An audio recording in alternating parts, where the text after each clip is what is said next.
Oh hey, how's it going? Really rude of you to barge in here uninvited. But, you know, I guess I'll explain what's going on. I'll keep you abreast of the situation. You see, guys, what had happened was I broke my leg trying to pick up my 2 cubic ton wallet this morning. And now I'm stuck like this. Forever. If only there was some kind of solution to this all too common problem. Hey, how's it going? My name's Chris Reagan. This video is sponsored by Ridge Wallet. What, you guys never heard about the Ridge Wallet? Well, okay, let me tell you, alright? It's lightweight, it's sleek, and it's industrial, baby. What's the matter? What, you don't believe me? Watch this. Bam. Assassination thwarted. Good luck trying to live an exciting life like mine when all you've got is a floppy, flaccid piece of garbage to protect you from assassinations. Idiot. Just the size difference alone between Ridge Wallet and your standard everyday piece of garbage wallet is nothing to scoff at. And I know personally it's freed up a lot of my pocket space for the things that I really need. Guys, just look at what was in my old wallet. I got a bunch of hotel cards, I got Metro cards. Would you look at this? That's the Vietnam War. That's the whole Vietnam War. No wonder it's so heavy. Guys, come on. The Ridge Wallet has room for 12 whole cards and your cash. There's over 30 unique colors and styles to choose from, including carbon fiber and burnt titanium. And I'm gonna be real with you guys. At first I was like super skeptical about this thing because I really hate change, but I actually really do fucking adore this wallet. It doesn't have over 30,000 5-star reviews for nothing. And let's not forget the RFID blocking technology so you don't get pickpocketed by some Digimon-looking vagabond. So what are you waiting for, you sad mistake? Go to ridge.com/ChrisRaygun. And don't forget to use code ChrisRaygun for 10% off your order. You can even test drive it for 45 days, and if you don't like it in those 45 days, you can send it back with a full refund. That's how confident they are that you'll like it. Go check them out, please. They're a really good sponsor, I promise. Seriously, though, show them some love. I guess on with the video. Wow, if it isn't me again with another one of these things. Yeah, it's me with another Halo video. Deal with it.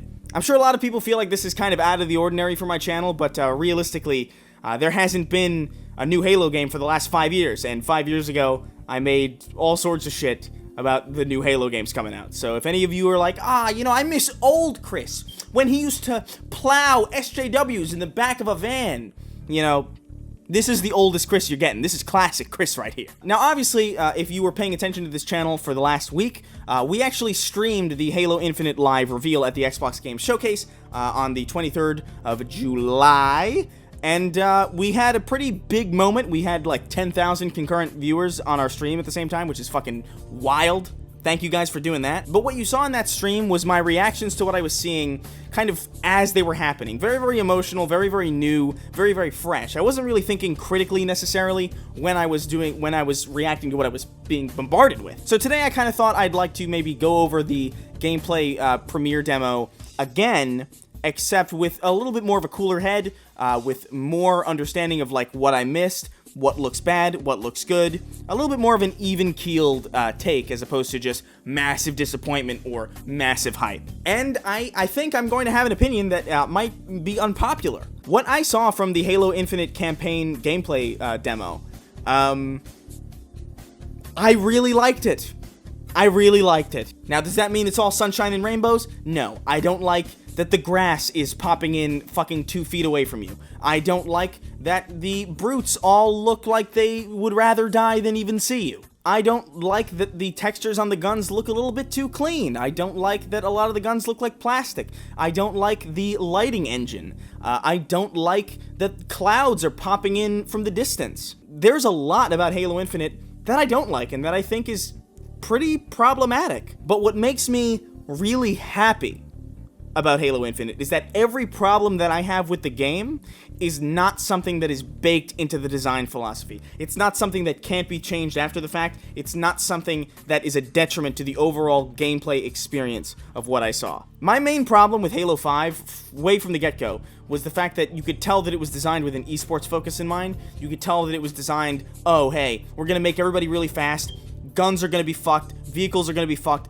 maps are going to be fucked. If you want to know all about more about that, I have a whole video on it. Feel free to watch it. But based on what I saw here, man, the emphasis is on the sandbox again. You get a grappling hook that's a single use that you pick up in the campaign, and guess what? In multiplayer, it's just found on the map, and you have to fight over it. Exactly what I was asking for. The rounds from all the plasma weapons seem to go slowly, which seems to indicate that there's less of a focus on enhanced mobility and more of a focus on actual sandbox and actual gameplay and actual, like, fucking strategy. I love that the art style is simple again. I never liked the overly detailed, muddy, disgusting, high-textured bullshit of Halo 4 and 5. I always thought that they were over-designed and ugly. Master Chief looks perfect. The relationship between him and the pilot is fucking stellar. I love this dude. I love this guy. The new Brute that they showed off that looks, admittedly, again, graphically like a 360 character, struck all the right chords with me as just like the perfect mix of like genuine villainy and the kind of over-the-top Saturday morning cartoon kind of shit that I like out of my Halo shit. I gotta stop saying shit so much. And by the way, when I say Saturday morning cartoon, I don't mean that he's like literally Skeletor. I just mean like I like the over-the-top delivery. I like the idea that this Brute is just sort of like,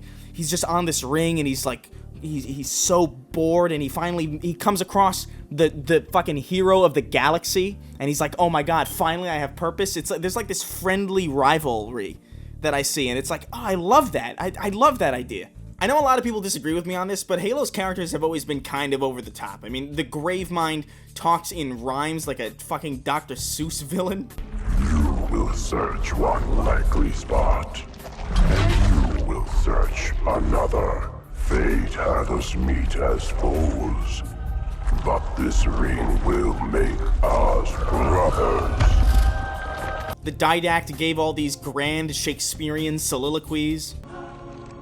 Your nobility has blinded you, as ever. I mean, my god, even the heroes, like, look at Sergeant Johnson, look at anything Sergeant Johnson does and tell me that that's not a fucking cartoon character. We regret coming to Earth, and we most definitely regret the Corps just blew up our raggedy-ass fleet. Hoorah! Something being exaggerated and kind of over the top doesn't mean it's inherently bad. In fact, I think it's, honestly, I think it's one of Halo's main strengths, narratively. So I'm happy that's back. Set a fire in your heart, Spartan. Bare your fangs. Fight hard. I will. It really seems like they're trying to make this perfect Halo smoothie, where they're taking elements of every single game in the series and blending them together into one perfect beverage. You've got the semi-open world and map screen from Halo 3 ODST. You've got the expansive levels from Halo Combat Evolved. You've got the main antagonist and the focus on a real villain like Halo 2. And you've got the sandbox focus of, you have the sandbox design philosophy of Halo 3. I love all of that shit. Now, of course, sprinting, clamber, and slide are in the game. That sucks. I'm not a fan of that. In campaign, I don't mind because, you know, it's an open world, whatever. Do whatever the hell you want. I'm kind of hoping that multiplayer doesn't institute sprint in any way, but honestly, it probably is. I personally think that's what's best for the game, but I'm not foolish enough to expect it. So that stuff I'm not a fan of, but I'm glad that they've scaled back the enhanced mobility quite a bit. You don't have thrusters anymore. You don't have, like, hovering abilities. You can't ground pound across the fucking map. A lot of that shit, you can't, like, tackle people for an instant kill. All that stuff is seemingly, like, left in the dust. And hopefully it is left in the dust, and it's not something that's still in the game that they just haven't showed us. Hopefully it's actually gone, because sprint, clamber, and slide, while I'm not a fan of, they do seem to be nerfed in this, and they don't seem as detrimental to the experience as they were in Halos 4 and 5. I'm willing to give it the benefit of the doubt. It's the benefit of the doubt, especially with their renewed focus on sandbox and, you know, open world exploration. But at the same time, you know, I understand why people are upset, because this game, you know, this is the flagship title for Xbox, and this is supposed to demonstrate the power of their new console, and it's just not fucking doing it, man. I personally don't care if my Halo games look realistic or not. In fact, the best Halo games, graphically speaking, are quite literally my least favorite. But if this is supposed to be the kind of thing that showcases the power of your console off, it's not a good showcase. And I understand it's a cross-gen game. I understand it's going to be playable on Xbox One, yada da. I understand that. And I understand that a lot of these graphical hiccups could probably be patched out pretty easily. I really don't fully expect Halo Infinite to look like this gameplay demo a year from now. I really doubt that that's going to be the case. But this is not your best foot forward graphically for, like, you know, you've been touting the most powerful console, and I know it is, because you just look at the specs and you're like, yeah, this is the strongest console.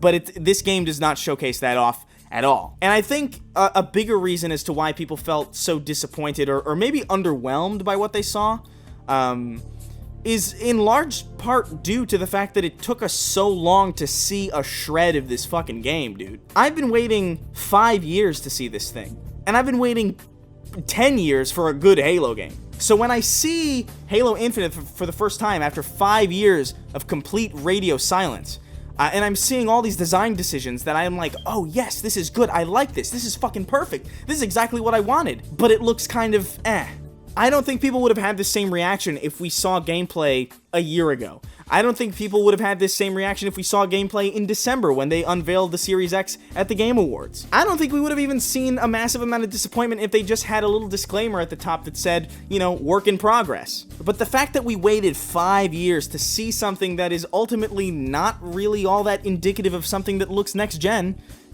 I understand why people are disappointed. I'm a little bit bummed out by that too. If you're gonna hold a game from me for 5 fucking years, that shit better look like The Last of Us Part 2, okay? And I didn't even like The Last of Us Part 2. I kind of hated it. But at the very least, that game looks good, and it looks like the appropriate amount of time was spent in development for that game. That game looks like a game that took a long time to develop. Halo Infinite doesn't look that way. And I understand that there are a lot of underlying gameplay systems that they're doing. I understand that maybe the ring is probably a lot more open than what they've showed. By a lot of people's reports, it seems like anywhere that you see on the ring you can go, and I'm inclined to believe that because 343 isn't really Todd Howard exactly. So I'm sure there's a lot of really impressive shit going on under the hood with this game, and I bet it's going to look great when it comes out, but they dropped the ball here. They did. And the fact that they didn't even end with anything related to multiplayer, they didn't announce a beta, they didn't show like a tease, that was even more disappointing because I think that's where most people are, I think that's where most people's worries are. Because in my humble opinion, 343 has never really made a bad video game, at least from a single player perspective. Halo 4, I really hate, personally speaking. I despise that game like with a lot of passion, but even I couldn't tell you that that was a bad video game, because that game has a story that a lot of people really adore. Halo 5, whose story is pretty terrible, has level design that I think is actually pretty damn good. So the prospect of an open world Halo game that kind of borrows a lot from the classic roots of the original games, that, in my opinion, can't be terrible. Like, that is something that I know is going to be good. Even though what I've seen isn't graphically impressive, I know for a fact that the second that Master Chief stepped out of that Pelican, I was like, oh my god, I want to go everywhere here. I was immediately captivated. I was like, oh shit, look at that little ship in the background. It's got a doorway in it. I wonder if I can explore that ship. I want to go there. The sense of exploration is already tingling in me. And the music, oh.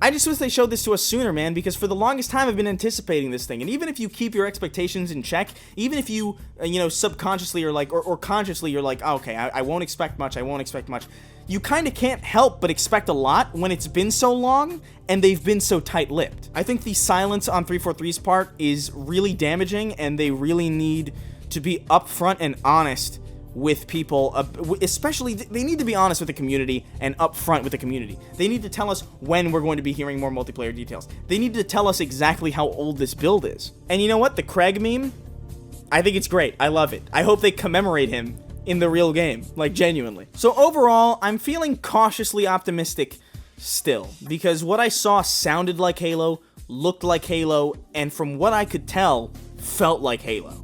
It just needs a couple more polishes, needs a little bit more ironing out of some of the animations. That Phantom in particular looked really stupid. Not even the design, I don't even mind the blocky design, but like that stupid flight path that it took was just the silliest thing I've ever seen. I have kind of come to the realization over the last couple years, and I think I knew this all along, that there's never really going to be another game like Halo 3 again. That game came out really at the perfect time for everybody. It came out at like the dawning of social media. It came out like at the beginning of YouTube's infancy.